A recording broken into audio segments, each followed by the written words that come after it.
It was 1995 when then 30-year-old Kevin Poulsen infamously won a Ferrari via a radio call-in competition by blocking all phone lines, ensuring that he would be the 102nd caller. Unfortunately for Mr. Poulsen, his scam was identified and eventually he was sentenced to 5 years in federal prison. Now, nearly 30 years later, cyber attacks are exceedingly more sophisticated and almost impossible to avoid.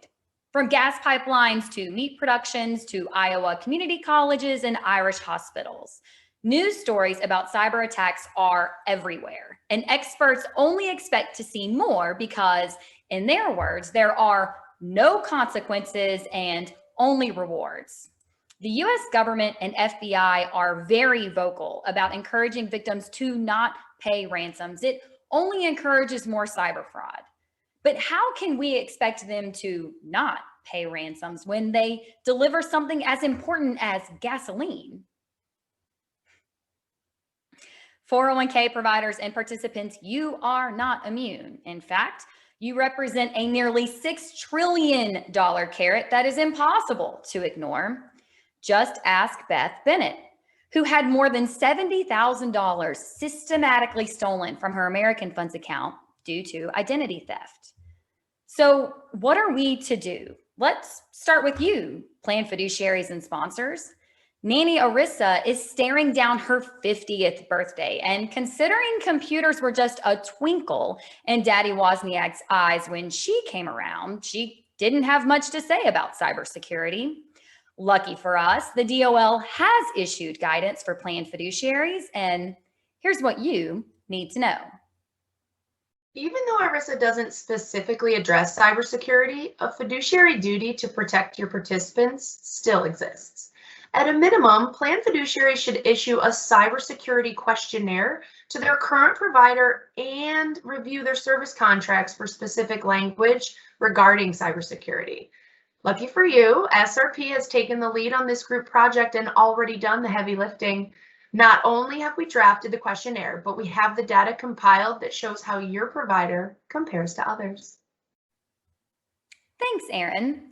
But plan sponsors and fiduciaries cannot do it alone.